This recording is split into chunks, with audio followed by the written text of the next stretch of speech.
So magandang umaga po sa inyong lahat. Narito po ang aming grupo ng Foli acafea upang ipahayag sa inyo kung ano ang layunin ng aming kumpanya.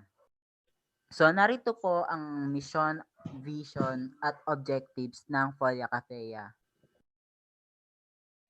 There are three types of Foli Cafe mission, with each being a central goal to our success as the next. First, product mission, provide customer the finest quality beverage the most efficient time. Second, community mission, provide community support through customer involvement.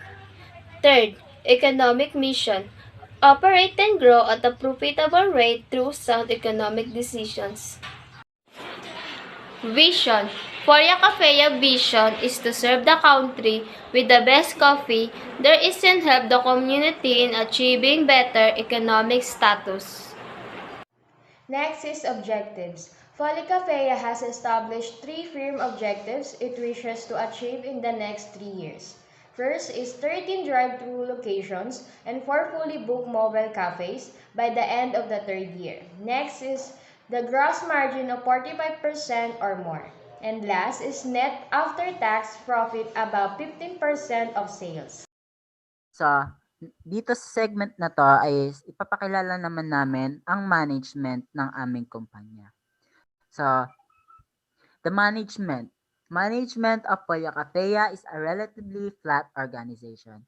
Overhead for management will be kept to a minimum and all senior managers will be hands-on workers. So, namin nais maging talagang yung gustong pikpitin ang bawat workers namin. Gusto namin makita na sila ay nagtatrabaho ng mabuti sa pamamagitan ng tamang pag-guide sa kanila. There is no intention of having a top-heavy organization that drains profits and complicates decisions. Like what I've said earlier, gusto namin na maging safe ang aming workplace. Kaya naman na, bilang management, gusto namin ma-feel din ng hindi lang namin, kundi yung mga manggagawa namin ang smooth and deliberate organization workers. Kaya, ayun. At the zenith of this third-year plan, there will be 4 executive positions: Chief Operating Officer, Chief Financial Officer, Chief Information Officers, and last but not the least, the Director of Marketing. There will be other mid-range management positions such as district managers for every 4 drive-thrus and a facilities manager to oversee the maintenance and stocking of the mobile cafe, as well as overseeing the maintenance and replacement of equipment in the drive-thru facilities. Sophia Cafe has selected Mr. Christian Arellano to perform the duties of Chief Operating Officer. Christian has a highly entrepreneurial spirit and has already started a company from scratch, the Netcom Services Incorporation, that ran in the black within 3 months of inception and paid off all initial debt within 6 months. Upon leaving NSI in April 2001, the company had again paid up all debt and was running a profit monthly. Combine his experience, leadership, and desire with 3 years of research in specialty drinks and drive-thru service. And Paulo Capella knows that Christian is the individual who will get the company out of the gate and up to full speed for a long time to come. Miss Library Rose Pima, on the other hand, has been selected to fulfill the position of a bookkeeper and office manager. Lovely has been the business administrator of Jones International Incorporation for the past 4 years. Jones is a $4 million company that retails vitamins and other betterment products. Over those 4 years, Lovely has written numerous corporate policies and directed the financial reporting and reconciliation. Polya Cafea considers Lovely to be a great addition to the team when she comes available in November of 2001. Until that time, she will be working with Mr. Aureliano on a part-time basis to help establish the corporate accounts and policies. Last but not the least, Miss Jenny Legasto has been selected to perform the duties of corporate events coordinator on a part-time basis. Miss Legasto has over 5 years in the business-to-business sales realm. Last year, he was responsible for over $250,000 in sales of promotional material to corporate and educational clients.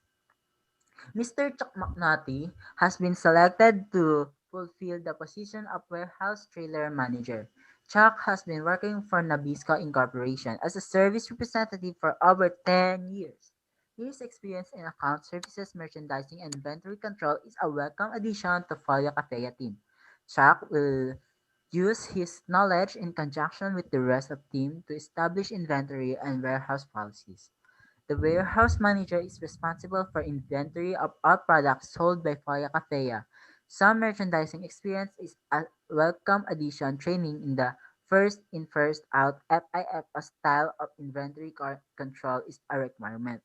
Also, knowledge of ergonomics and health issues would be important. Since Chuck's domain will be the headquarters, the trailers and the drive-thrus, ensuring that minimum and maximum inventories are maintained. Working with the mobile and drive-thru baristas will be integral to his task as well.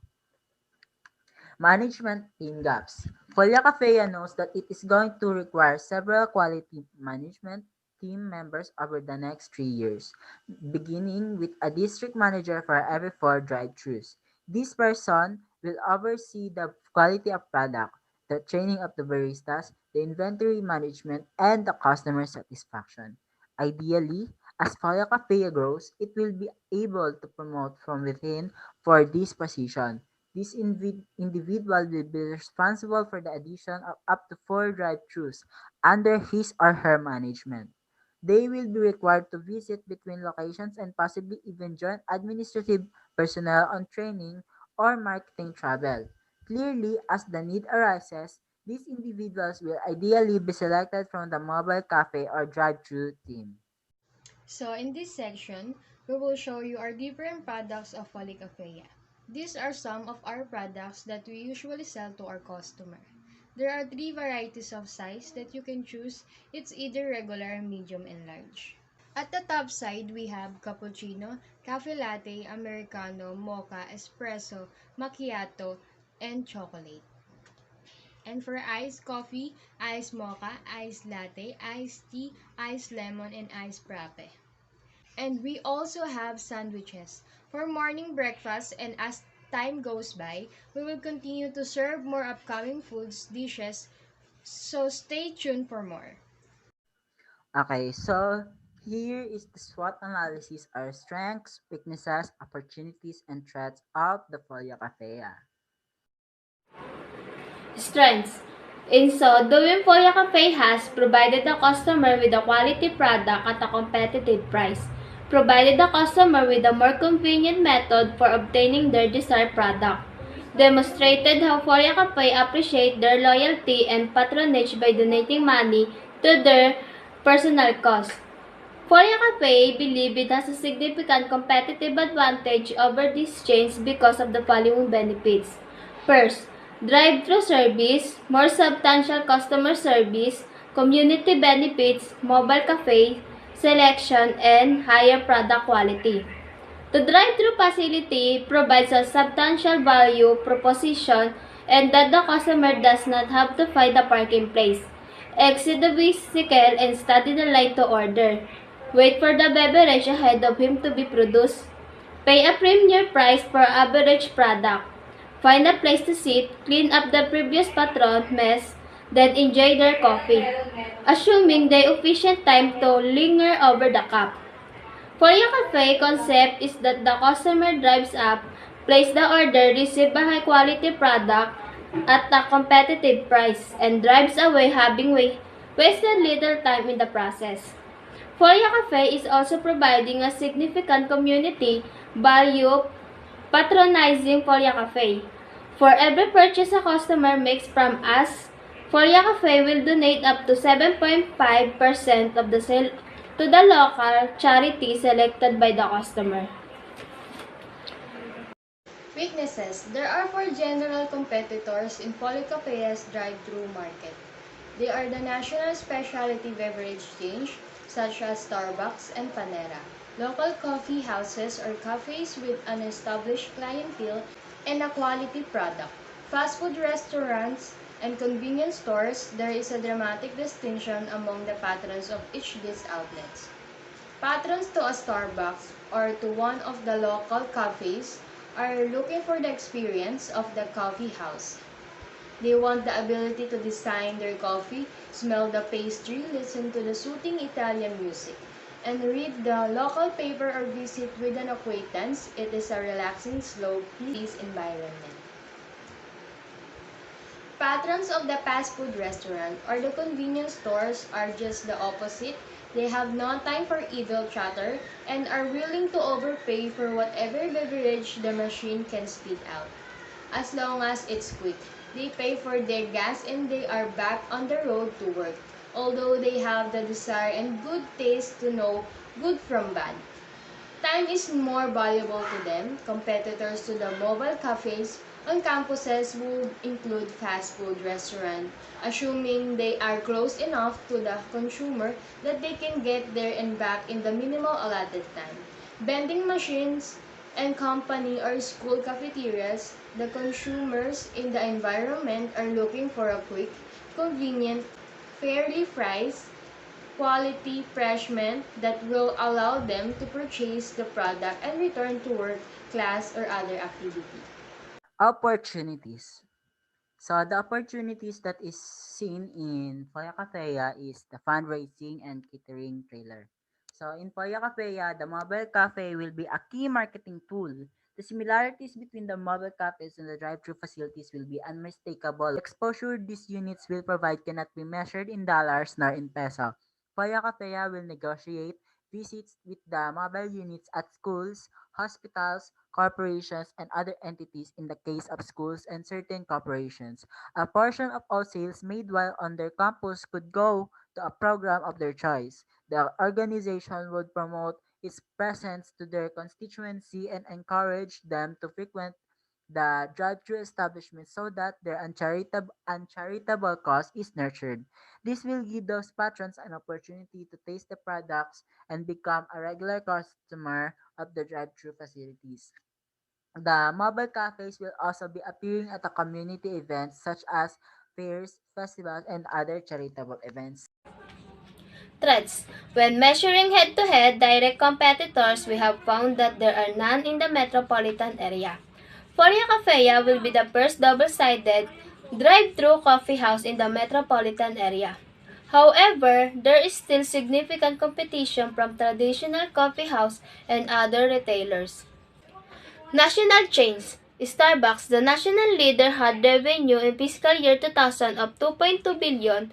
That is an increase of 32% over fiscal year 1999. Starbucks planned to increase revenues over 6.6 billion from 10,000 retail outlets by 2005. Panera had revenues of $151 billion from corporate owner store and $350 billion from franchise location in fiscal year 2000. This fiscal year revenue won an increase in 28.9% on a per store basis versus fiscal year 1999. Fast food and convenience stores. These are two industries where Folicafea will experience a certain level of competition. The national fast food chains and national convenience store chains already serve coffee, soda, and some breakfast foods. The national fast food chains obviously know the benefits and value to customers of drive-thru. Folicafea knows that within the specialty coffee and tea market, the quality of products sold will be much greater than what can currently be purchased at fast food and convenience stores. Polycafea knows the quality of our products, along with the addition of domestic soda and the ease of drive-thru, gives it a competitive edge over fast food and convenience stores. One sales forecasts. So this is the forecast that we pursue in Poya Cafea in the first year. So Poya Cafea anticipates having two drive-through locations in operation. The first location will open in the third month of this plan and be fully operational beginning on the first day of September. Second drive-through will open 6 months later. Poya Cafea is building in a certain amount of ramp-up for each facility while commuters become familiar with its presence.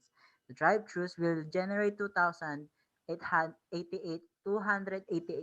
tickets in the first year of operation. There are four keys to success in this business, three of which are virtually the same as any food services like Starbucks and Panera. It is our fourth key, the community mission that gives us that extra measure of respect in the public eye.